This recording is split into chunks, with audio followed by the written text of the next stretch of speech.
प्रिय विद्यार्थियों, online class में पुनः स्वागत है। ये वीडियो लेक्चर आपका बीएससी सेकेंड ईयर फिजिक्स का पेपर 3 इलेक्ट्रॉनिक्स का वीडियो लेक्चर नंबर 37 है। ठीक है, चलिए स्टार्ट करते हैं इस वीडियो को। और वीडियो को स्टार्ट करने से पहले देख लेते हैं हमने कहाँ पर स्टडी कर लिया था, और यानी प्रीवियस वीडियो लेक्चर में कहाँ तक हम पहुँच गए थे। तो हम अक्षय परत का निर्माण हमने कंप्लीट कर लिया था, डायग्राम भी हमने समझ लिया था, सारी चीज़ें पूरी, उसकी जो क्रिया विधि होती है वो भी हमने समझ ली थी। ठीक है, तो अब जो है जो थ्योरी हम उसमें लिख रहे थे उसमें एक दो लाइन शायद रह गई थी समय के अभाव के कारण, तो उसको भी हम यहाँ पर लिख लेना। और उसके बाद फिर नेक्स्ट टॉपिक जो है उसको हम स्टडी करेंगे। ठीक है, तो जो कल जो आपने थ्योरी लिखी थी उसी में ये जो थ्योरी है वो मैं इसमें ऐड करूँगा। क्या थ्योरी ऐड करूँगा वो बता दे रहा हूँ। ओरली थ्योरी ये रहेगी कि जब जो होल्स और इलेक्ट्रॉन्स, एक धनायन है और ये ऋणायन है, आयन है ना, एक के ऊपर आवेश होता है, एक के ऊपर धनावेश होता है और एक के ऊपर कैसा होता है, ऋणावेश होता है। ठीक है, तो ये जो जब आयन है जब गति करेंगे, जब आवेश गति करता है तो क्या उत्पन्न होती है, विद्युत धारा उत्पन्न होती है। और विद्युत धारा उत्पन्न होती है तो क्या उत्पन्न होता है, विद्युत क्षेत्र उत्पन्न होता है। और विद्युत क्षेत्र जब उत्पन्न होगा तो उसका कुछ ना कुछ प्रभाव उस पर रहता है। तो उसी के संदर्भ में जो है हमें यहाँ पर 2-3 लाइन लिखनी है उसमें। ठीक है, तो देखिए ज़रा, उसी में जो थ्योरी आपकी रह गई थी ना, उसी के नीचे आप पैराग्राफ चेंज करके इसको आप लिख सकते हो। क्या है देखिए ज़रा, इस प्रकार जब धनायन तथा धनायन किसकी बात हो रही है, होल्स की बात हो रही है, कोटर की बात हो रही है। धनायन का मतलब क्या है यहाँ पर, होल्स या कोटर। ठीक है, तथा ऋणायन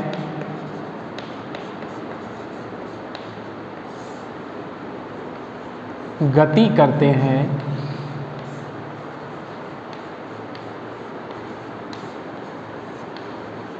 क्या करते हैं, गति करते हैं, तब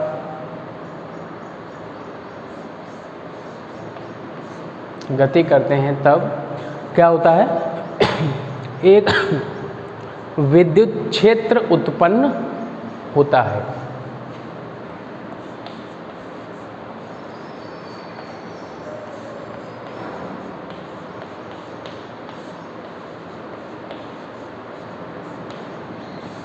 विद्युत क्षेत्र उत्पन्न होता है जिसे कौन सा विद्युत क्षेत्र कहेंगे, बता चुका हूं मैं, जिसे रोधिका विद्युत क्षेत्र कहते हैं।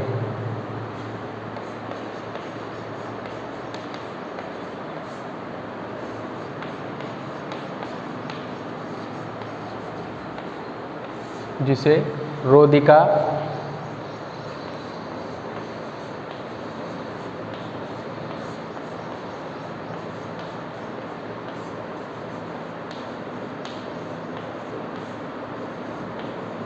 विद्युत क्षेत्र कहते हैं। अब ये विद्युत क्षेत्र है अगर, तो विद्युत क्षेत्र में वैद्युत बल भी होता है। ठीक है, तो वैद्युत बल, इस विद्युत क्षेत्र से उत्पन्न वैद्युत बल जो विसरण की घटना होती है उसको क्या करता है, विरोध करता है। इस चीज़ को भी लिख लेंगे, विद्युत क्षेत्र कहते हैं यह विद्युत क्षेत्र, वो इस विद्युत क्षेत्र से उत्पन्न, इस विद्युत क्षेत्र से उत्पन्न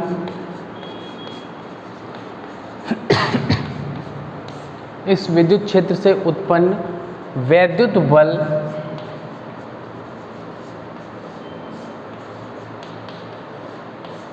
विसरण की घटना का विरोध करता है।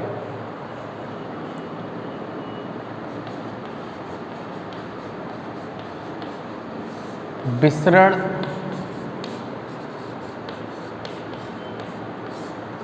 की घटना का क्या करता है, विरोध करता है।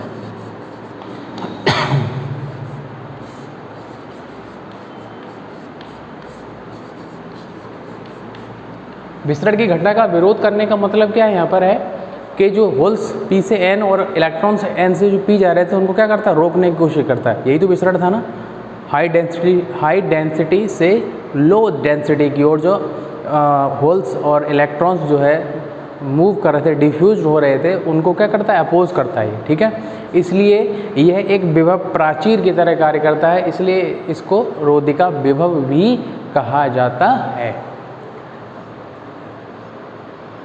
क्योंकि यह बल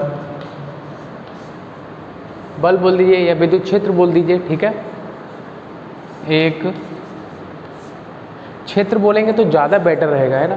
बल बोलोगे फिर बल से रिलेटेड क्या हो जाएगा, विभव, तो थोड़ा सा दोनों अलग अलग भौतिक राशियाँ हैं ना, तो आप क्षेत्र बोल सकते हो। इलेक्ट्रिक फील्ड की बात कर रहे हैं, क्योंकि यह क्षेत्र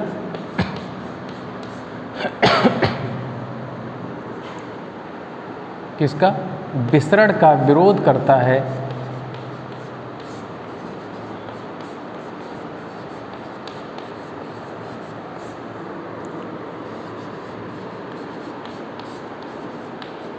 इसलिए इसे विभव प्राचीर या रोधिका विभव भी कहा जाता है।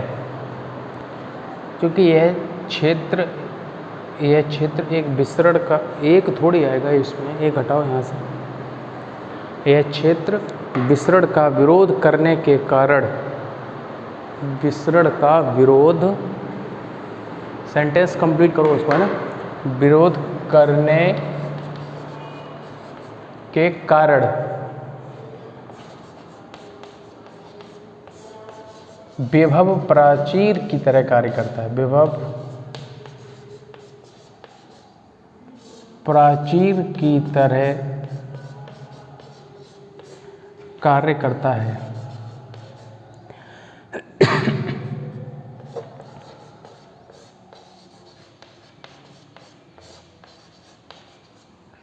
विभव प्राचीर की तरह कार्य करता है, अतः इसे रोधिका विभव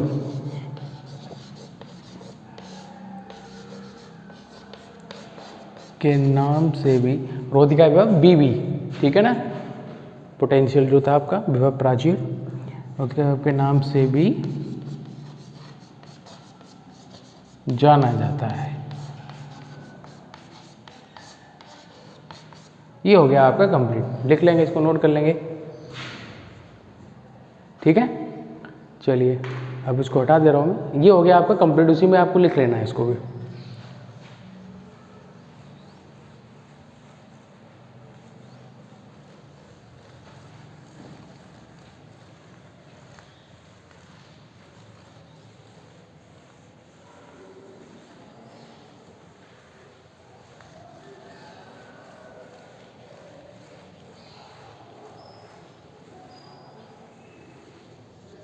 चलिए नेक्स्ट टॉपिक क्या है, चौक किधर गई है, चौक देखो, हाँ नेक्स्ट है कि पीएन डायोड। पीएन डायोड तो बन गया था ना, याद करो, जो पीएन संधि बनी थी वो पीएन डायोड का निर्माण ही है, ठीक है।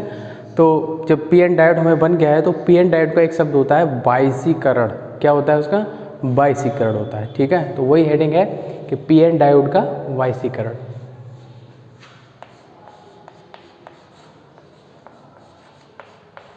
सिंपल टॉपिक है ये,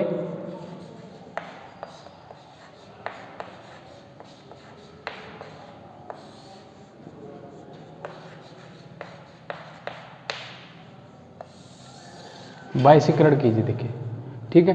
क्या होता है पीएन डायोड का बाइसीकरण, कि जो डायोड है उसको दो प्रकार से, टू टाइप से बाइसीकरण किया जा सकता है। एक पता है आपको, एक होता है फॉरवर्ड बाइस, एक क्या होता है फॉरवर्ड बाइस, और एक होती है आपकी रिवर्स बाइस, ठीक है। तो फॉरवर्ड बाइस में किस प्रकार का होता है आपका, अभी समझेंगे, और रिवर्स में समझेंगे। फॉरवर्ड का ठीक अपोजिट होता है रिवर्स। तो यहाँ पर इसको हेडिंग है आपकी, और इस हेडिंग सबसे पहले लिखेंगे कि पीएन डायोड, इस पीएन डायोड के कई नाम होते हैं, संधि डायोड भी होते हैं, संधि डायोड भी इसको बोलते हैं, अर्धचालक डायोड भी इसको बोल सकते हैं, क्योंकि पी और एन जो होते हैं वो क्या होते हैं, अर्धचालक होते हैं, सेमीकंडक्टर होते हैं, ठीक है। तो पी एन डायोड को अर्धचालक डायोड या संधि डायोड या पी एन डायोड आप कुछ भी कह सकते हो। पी एन डायोड को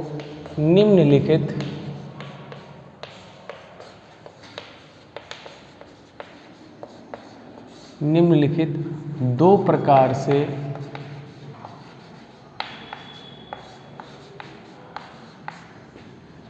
बाइसीकरण कर सकते हैं।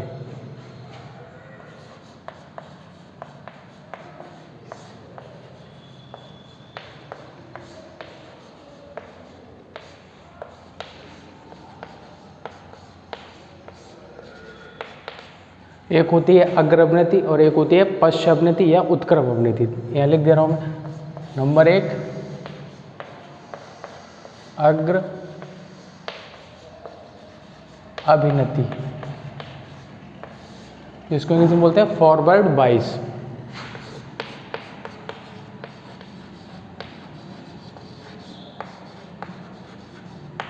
ये हो गया फॉरवर्ड बाइस, शॉर्ट में FW, ठीक है, या FB लिख सकते हो आप, ओके। दूसरा देखिए क्या होता है, उत्क्रम या पश्च अवनति, ठीक है। दूसरा क्या हो गया आपका, उत्क्रम या पश्च अवनति।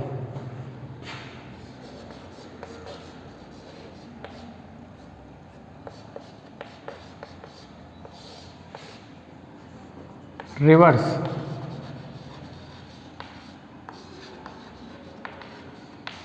बाइस, ये हो गए आपके दोनों, फॉरवर्ड बाइस और रिवर्स बाइस। तो पी एन डायोड का जो बाइसिंग होती है या बाइसीकरण जो होता है वो कितने प्रकार से होता है, 2 प्रकार से। कौन कौन से, फॉरवर्ड बाइस और रिवर्स बाइस, ठीक है। अग्र अवनति और दूसरा क्या हो गया आपका, उत्क्रम अभिनति, ठीक है, या उत्क्रम या पश्च अवनति, दोनों एक ही नाम है, ठीक है। ये अग्र है फॉरवर्ड और ये पश्च। अब इनको समझेंगे एक एक करके कि फॉरवर्ड बाइस में कैसे होता है डायोड और उसमें क्या क्या इफेक्ट रहते हैं उसके। चलिए इसको नोट कर लेंगे। यहाँ से आप हटा दीजिए, इसको सूख गया क्या ये,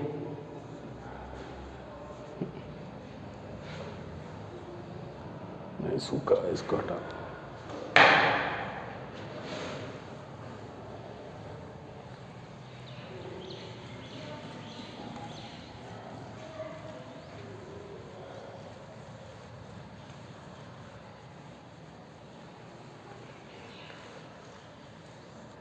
चलिए देखिए, पी एन डायोड का अग्र अभिनति, ठीक है, पी एन डायोड का अग्र अभिनति में 22।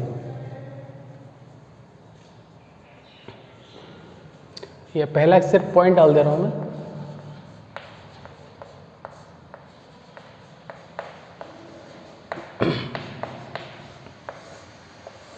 अग्र अभिनति, ठीक है, ये हेडिंग हो जाएगी आपकी। इसके बाद फॉरवर्ड बाइस, इंग्लिश में क्या बोलते हैं इसको, फॉरवर्ड बाइस। चलो देखते हैं कि पी एन डायोड का फॉरवर्ड बाइस में होता है। देखिए चित्र बना लेंगे।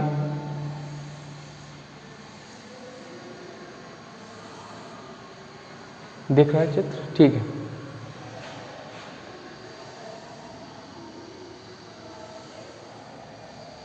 छोटा बड़ा नहीं करेंगे, ठीक है, बराबर होगा। अगर यहाँ छोटा बड़ा हो जाता है तो आप जो है बराबर भी कर सकते हो, कोई इस पर इफेक्ट नहीं पड़ेगा, ठीक है। छोटा बड़ा नहीं होता है, ऐसा नहीं होता है कि ये पी क्षेत्र छोटा होता है, एन क्षेत्र बड़ा हो, एन बड़ा छोटा, ऐसा नहीं, ठीक है, बराबर होते हैं।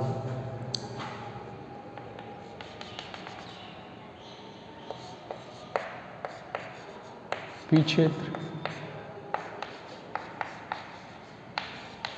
ये क्या हो गया, एन क्षेत्र, ठीक है। पी क्षेत्र में क्या होंगे, होल्स।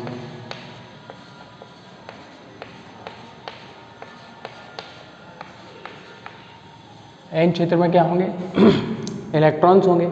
छोटा छोटा दिखा दीजिए।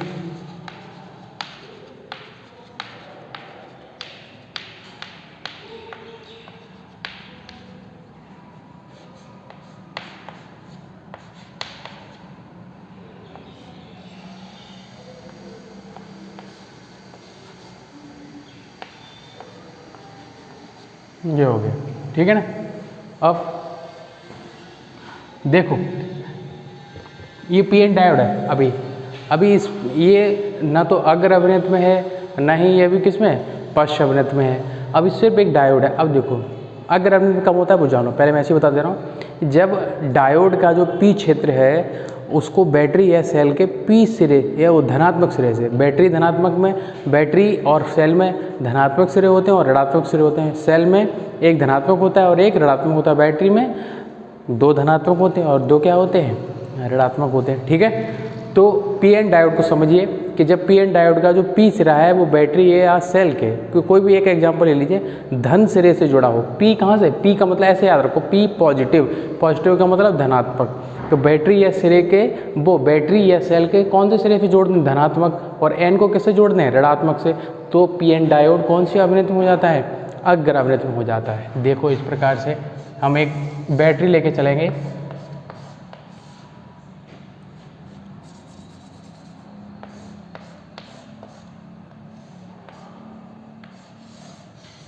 देखिए ज़रा ध्यान से, एक बैटरी हमने ले ली।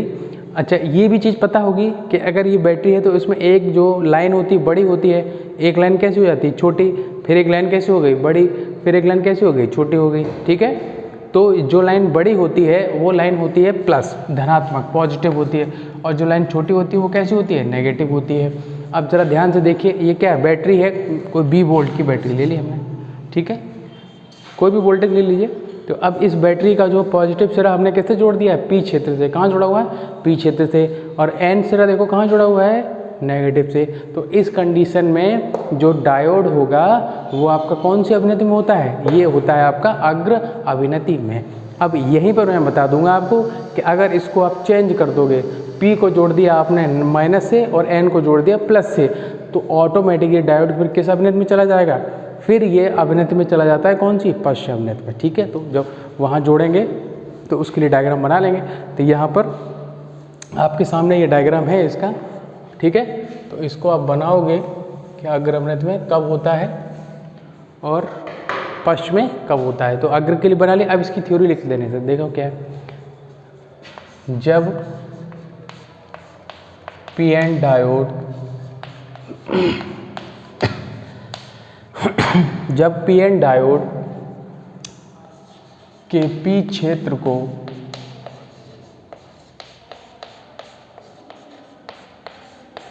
जब पी एन डायोड के पी क्षेत्र को बैटरी या सेल, कुछ भी हो सकता है,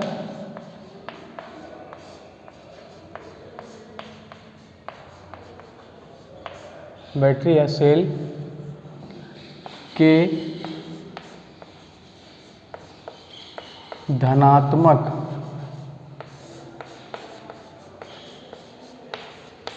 धनात्मक सिरे से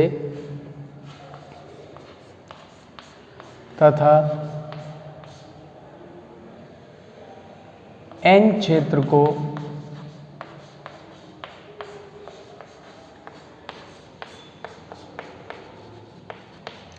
ऋणात्मक सिरे से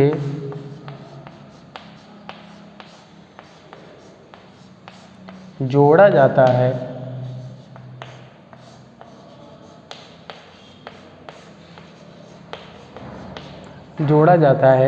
तब पी एन डायोड अग्र अभिनति में कहलाता है। तब पी एन डायोड कौन सी अभिनति में कहलाता है, अग्र अभिनति में कहलाता है। तब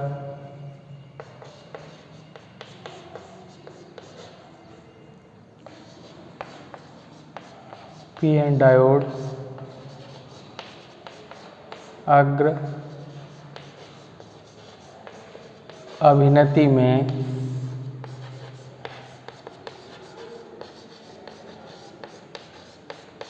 कहलाता है।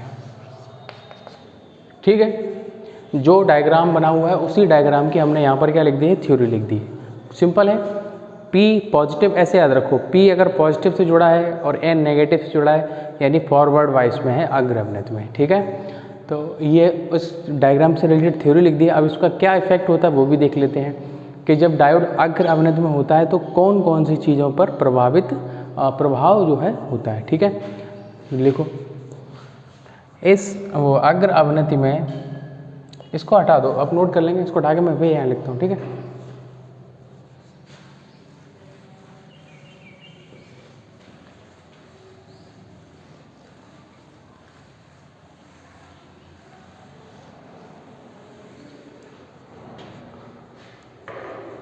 देखो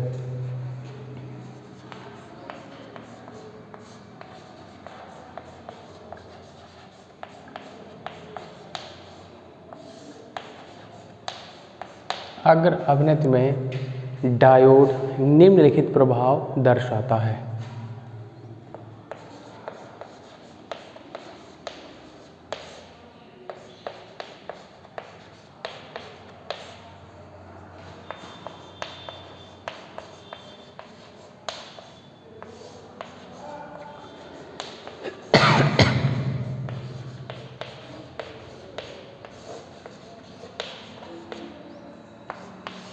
पहला पॉइंट बना के चलेंगे कि क्या पॉइंट है, कि क्या प्रभाव दर्शाता है। पहला तो प्रभाव यही है कि जब अग्र अभिनत में होता है तो इसकी जो अवक्षय परत की जो चौड़ाई होती है वो क्या हो जाती है, कम हो जाती है। क्या हो जाती है, कम हो जाती है। ठीक है, अवक्षय परत की चौड़ाई क्या हो जाएगी, इसकी कम हो जाएगी। और जब अवक्षय परत की चौड़ाई कम हो जाएगी तो अवक्षय परत किसका कार्य करती है, एक तरीके से अवक्षय परत किसका कार्य करती है, ये कार्य करती है विभव प्राचीर का, यानी कि जो विसरण की घटना है उसका विरोध करती है। अभी हमने बताया, तो अवक्षय परत की चौड़ाई कम हो जाएगी तो प्राचीर कम हो जाएगी। अब विभव प्राचीर यानी प्रतिरोधकता इसकी क्या हो जाएगी, कम हो जाएगी। तो प्रतिरोधकता कम होने से क्या होती है, फिर अधिक से अधिक होल्स जो है क्रॉस करके कहाँ जा सकते हैं, पी क्षेत्र एन क्षेत्र में एन से इलेक्ट्रॉन कहाँ आ सकते हैं, इधर पी की ओर। ठीक है, तो अवक्षय परत की चौड़ाई इसमें क्या हो जाती है, कम हो जाती है। इसको ये आपको याद रखना है कि ठीक, अवक्षय परत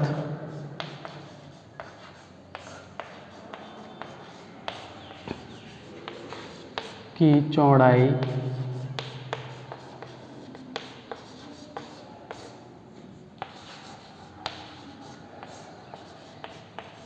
कम हो जाती है।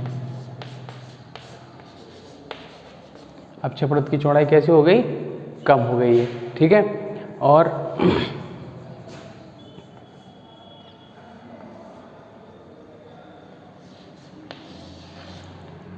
अग्र अभिनति में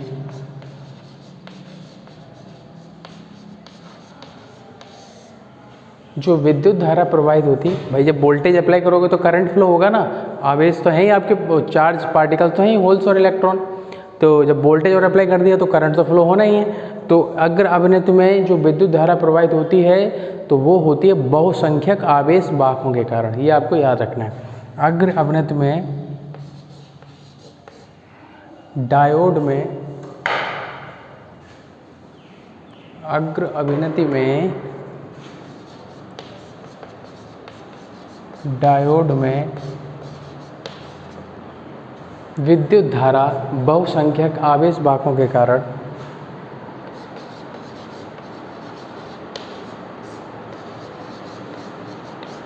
विद्युत धारा बहुसंख्यक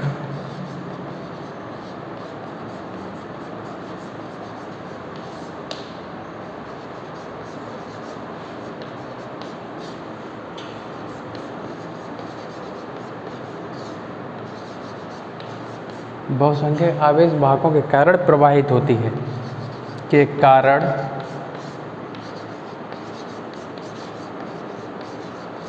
प्रवाहित होती है।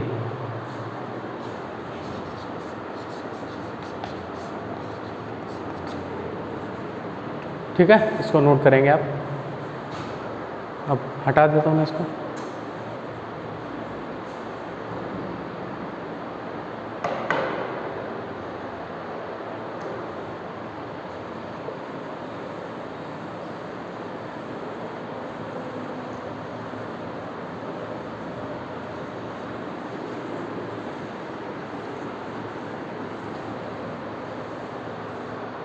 एक और इम्पॉर्टेंट है जो पॉइंट, उसको लिख लेते हैं कि अग्र अभिनति में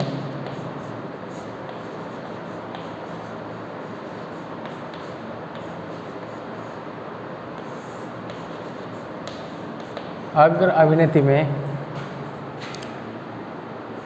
डायोड धारिता प्रभाव दर्शाता है। डायोड धारिता प्रभाव कैपेसिटेंस इफेक्ट धारिता प्रभाव दर्शाता है।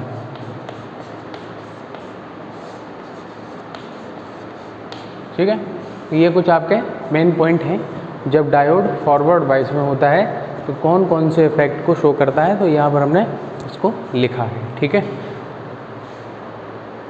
देखिए चलिए। ठीक है, तो यहाँ पर तीसरा 2-3 पॉइंट हमने जो मेन पॉइंट थे उनको हमने यहाँ पर कवर कर लिया है कि कौन सा इफेक्ट क्या दर्शाता है। ठीक है, अब देख लिए, अब अपोजिट करते हैं इसका। ये हो गया इतना सफिशिएंट। इसमें दूसरा है आपका उत्क्रम या पश्च अभिनेति। ठीक है,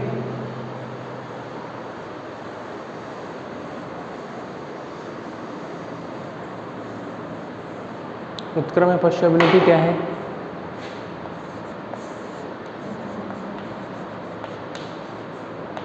उत्क्रम अभिनेति या पश्च अभिनेति। ठीक है, अब यहाँ इसको देखो जरा, इसमें क्या चेंज करना है पता है आपको, बता दिया मैंने ऑलरेडी।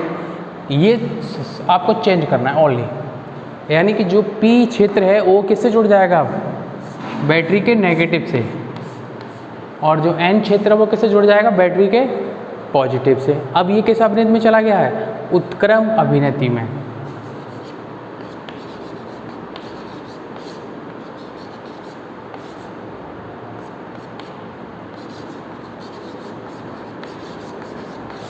ये हो गया आपका। ठीक है, अब इसी से संबंधित जो थ्योरी है उस थ्योरी को भी क्या करोगे आप लिख सकते हो। क्या लिखोगे कि जब P क्षेत्र, इस थ्योरी को आप सेल्फ लिखेंगे जो हमने अभी इसमें लिखा ही है, अभी अग्र अभिनेति में जैसे लिखा है वो उसी को आप जो है थोड़ा सा चेंज करेंगे कि प्लस का माइनस, माइनस का प्लस करना, बाकी सेम रहेगा। ठीक है, और जो इसके गुण आपने जो दर्शाए, अभी हमने लिखा है कि धारिता प्रभाव दर्शाता, पश्च अभिनेति में धारिता प्रभाव, जो रिवर्स बायस है उत्क्रम अभिनेति है उसमें धारिता प्रभाव प्रदर्शित नहीं करता है। आगे इन सब चीज़ों को पढ़ेंगे। ठीक है, डायोड को डीपली में पढ़ेंगे इसी में। तो हाँ, क्या होगा? अक्षय परत की चौड़ाई अग्र अभिनेति में क्या होगी? इतनी कम। उत्क्रम अभिनेति में अक्षय परत की चौड़ाई बढ़ जाएगी। ठीक, अपोजिट होता है सारी चीज़ें। ठीक है, और वहाँ दूसरा पॉइंट था कि अब अग्र अभिनेति में जो धारा प्रवाहित होती है वो बहुसंख्यक आवेश भागों के कारण होती है। इसमें क्या हो जाएगी कि अल्पसंख्यक आवेश भागों के कारण इसमें विद्युत धारा प्रवाहित होती है। ठीक है, इस प्रकार से आप पॉइंट लिख लेंगे। तो ये हो गई आपकी बाइसिंग। ठीक है, तो ये क्या हो गई? आपकी बाइसिंग हो गई। और धारिता प्रभाव नहीं, 1-2 पॉइंट लिख लेना उसमें। धारिता प्रभाव उत्क्रम अभिनेति में प्रदर्शित नहीं करता है। ठीक है, एक चीज़ और लिख देना इसमें कि जो धारिता जो उत्क्रम अभिनेति है उसमें जो डायोड में जो धारा प्रवाहित होती है वो अल्पमान या अति अल्पमान की धारा प्रवाहित होती है। किसके कारण प्रवाहित होती है? अल्पसंख्यक आवेश वाहकों के कारण प्रवाहित होती है। ओके, ठीक। बाकी नेक्स्ट टॉपिक जो है नेक्स्ट वीडियो में। Thank you.